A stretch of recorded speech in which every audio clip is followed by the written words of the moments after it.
Hey everybody, how's it going? This is Gabriel Jude, video marketing geek of easypeasymarketing.com.au. I'd like to welcome you guys to my short case study on YouTube analytics.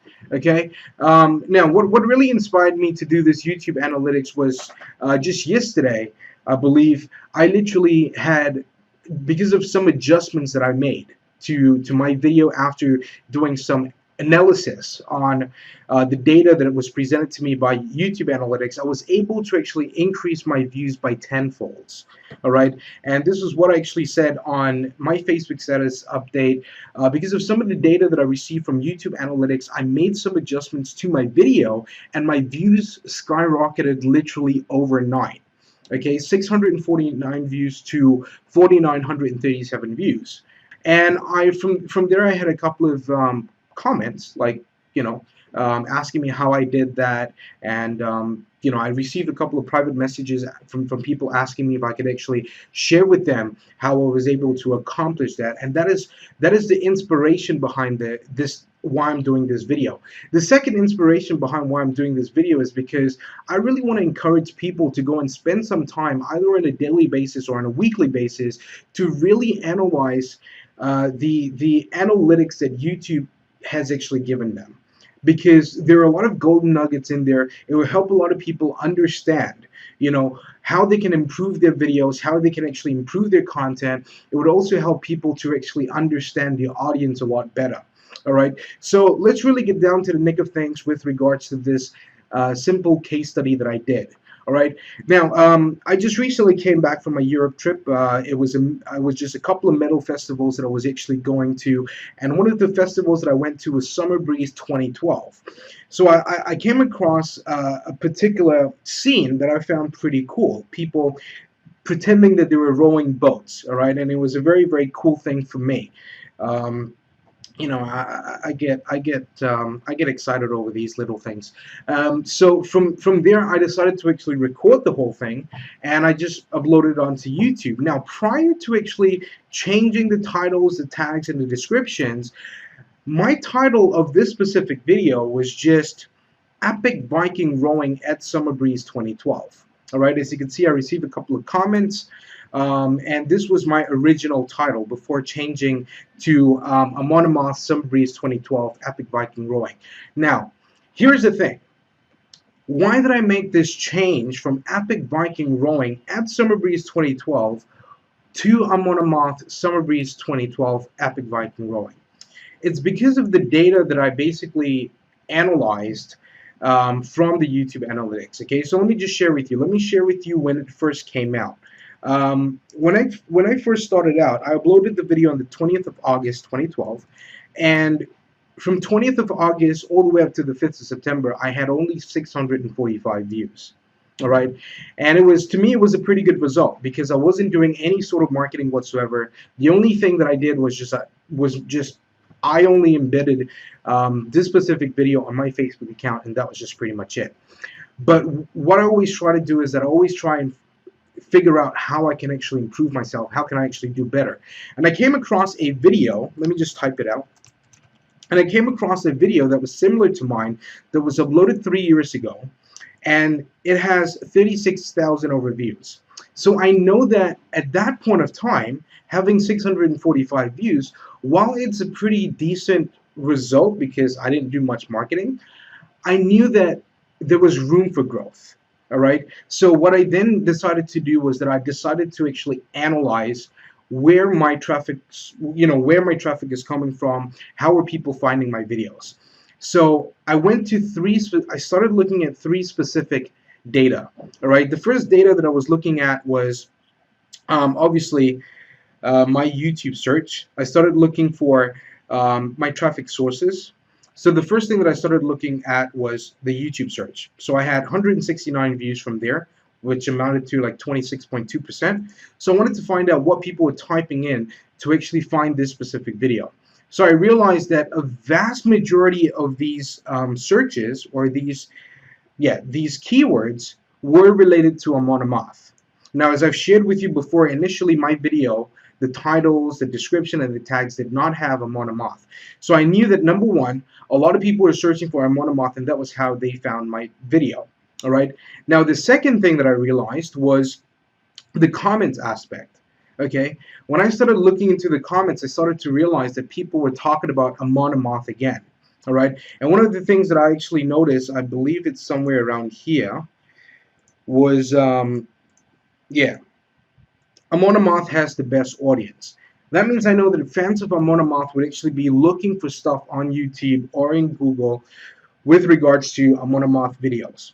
Okay, so that's the second data that I was looking at.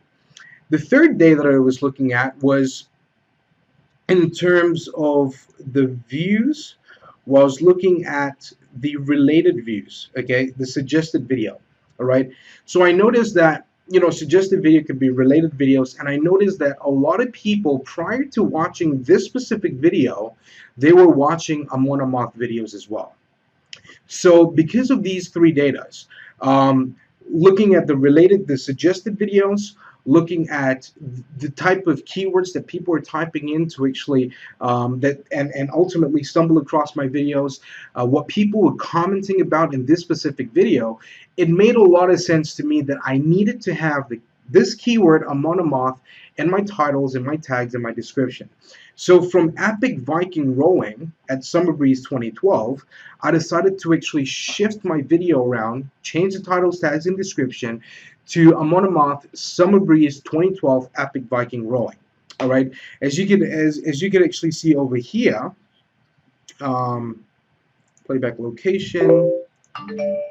Okay, as you can see over here, people were typing in amon and Summerbreeze. All right, so that was when I decided, okay, let me just change this title around. Now, when I changed this title around, this was what happened. We're talking about, like I said, it literally skyrocketed overnight. Okay, so from the 6th of September to the 6th of September, I had more than 5,500 views that just literally came in. All right, and a vast majority of it literally came because a lot of people were sharing this specific video. I had like 33 shares in just like in that 12-hour period. Okay, but my point is, I mean, like when we look at the traffic sources, it literally went quote unquote viral.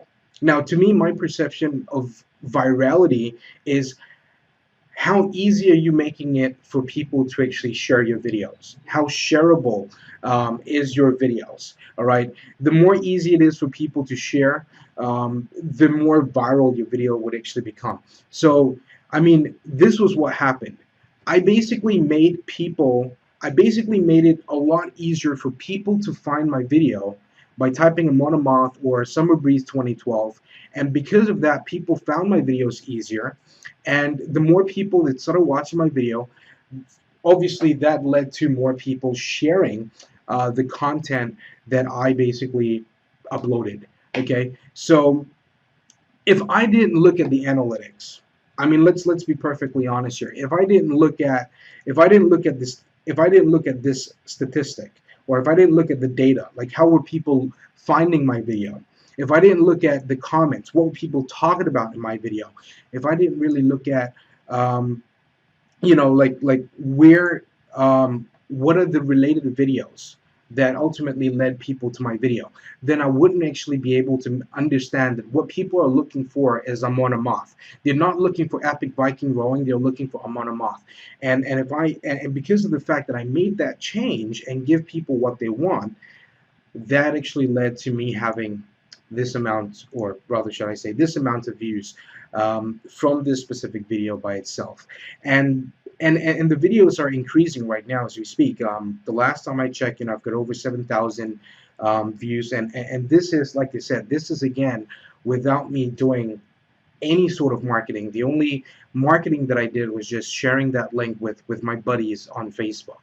All right, so my conclusion is, I'd highly encourage you, if you're not spending enough time, look into your YouTube analytics. I would highly encourage you to look into your YouTube analytics and study the data that YouTube has provided. I mean, it's amazing how, if you look at traditional advertising, you don't have this sort of data to actually understand your audience even better. But with YouTube, with Google, you've got all these sort of data. So why not use it to your advantage to understand your audience better? Why not use it to your advantage to actually increase your video views from 500 views to 5,000 views? Why not increase it five folds, 10 folds? Because like I said, at the end of the day, there are a lot of golden nuggets in there. You just gotta take the time to study it and make those tweaks and changes. All right. So if you found this video helpful, valuable, I would ask of you to please, give me a thumbs up and share this video.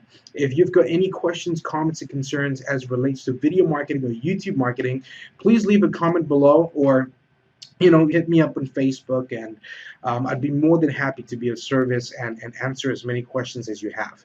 All right, till then, this is Gabriel, and I will catch you guys soon. Take care. Bye-bye.